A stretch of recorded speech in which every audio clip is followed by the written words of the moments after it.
Here's an example of rotoscoping using Photoshop and After Effects together that begins by opening a moving image file in Photoshop. Rotoscoping is the art of altering footage frame by frame. You can use animated paint tools like the excellent brush tools found here in Photoshop, animated masks such as can be found in After Effects, or in this example, we'll use both. In case you're not familiar with this panel, it's the animation or timeline panel used to play the footage and navigate from frame to frame. I'll set a beginning and an end point in the key part of the sequence and loop a preview.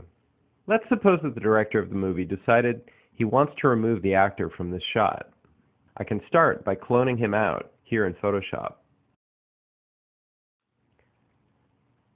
The beginning few frames of the shot, where the actor appears between the car and the set, are the trickiest. For these, I'll start by zooming in using the zoom tool.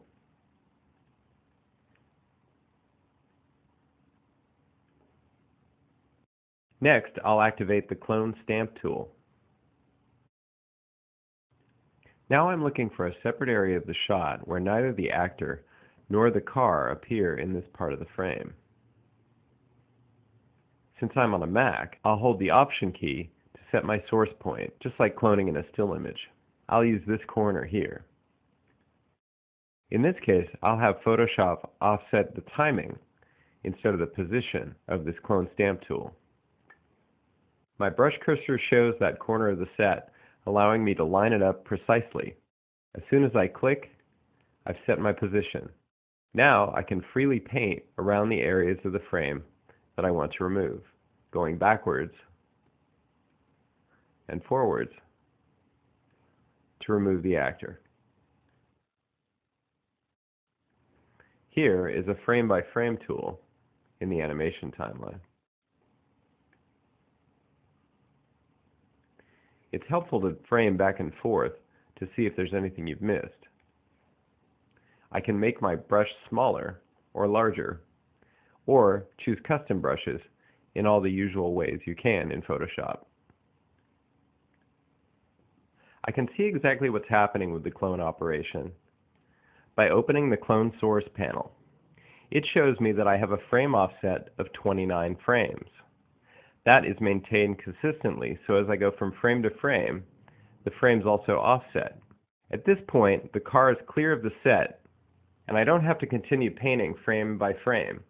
I'm now ready to move the shot to After Effects and use animated masks. I save the file in the Photoshop format, and I'm ready to import it into After Effects. Now I import the file into After Effects. The Photoshop file is only 4 megs. It's a placeholder for the larger movie file with the changes we made. I'm asked what kind of import I want to do. Footage is fine in this case. Merged layers also fine. Now, to create a new composition to work on this Photoshop video file, I will drag the PSD file to the new composition icon. That creates a new composition that has the exact length, frame rate, and size of that source file. I'll use Command D to duplicate that layer, and I'm going to do some masking on this top layer. Let me go to the specific area where the actor first pops in. I'm zooming in, and I'll start right here. I'll trim the layer so that it only contains the frames with the actor in them. Now it's time for some masking. There are several different potential approaches here, but I will give you mine. I'll start by creating a mask that just contains the edge of the set and the entire area that the actor would run through. I can use the tilde key to bring this frame up full frame and say fit up to 100% to get the maximum screen size possible. I'll select the pen tool to start creating a mask. I'll draw it here, I can be a little loose with this, and even looser with the next one I'll draw.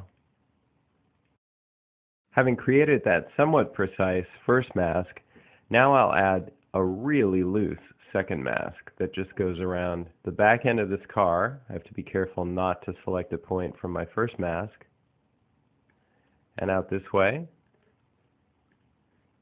and back. And I can adjust these handles by holding down the Command key or by switching to the pointer tool. I can pull out these handles,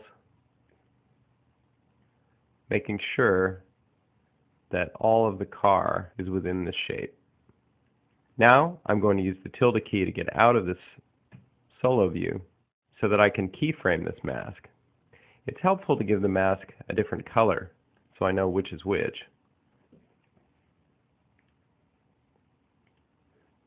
I'll start with a keyframe at the first frame of this trimmed layer, and then go to the other end, right where the car exits. I'll zoom out a little bit,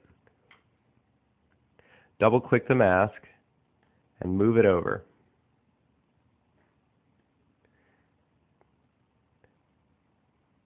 Now the mask is way ahead of the car, so I will add an ease here at the beginning. Animation, keyframe assistant, easy ease out. Now it's closer, and all I have to do is slide this end keyframe around until it's completely around one end of the car. I'll go back to the first keyframe and just make a few adjustments.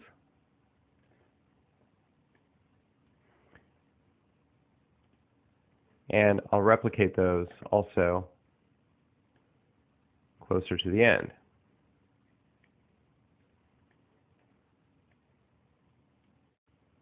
I can delete this other keyframe.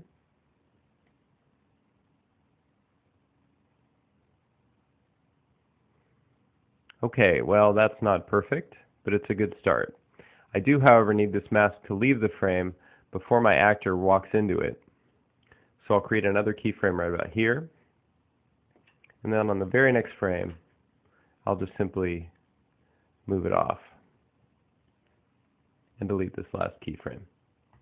Now I'm going to set the mask mode to subtract. If I solo this layer, you'll see that it mostly just includes this actor. Now the question is, how do I now make the actor disappear? If I hold my cursor over this layer, I see this tool. This double-ended arrow means that I can actually slide the timing of this layer. And I'm going to slide it such that the actor is completely out of this frame and the whole sequence. I'm going to go ahead and just go pretty far this direction. Now I'll just take a look at this one area, do a RAM preview of just that, and we'll see what we've got.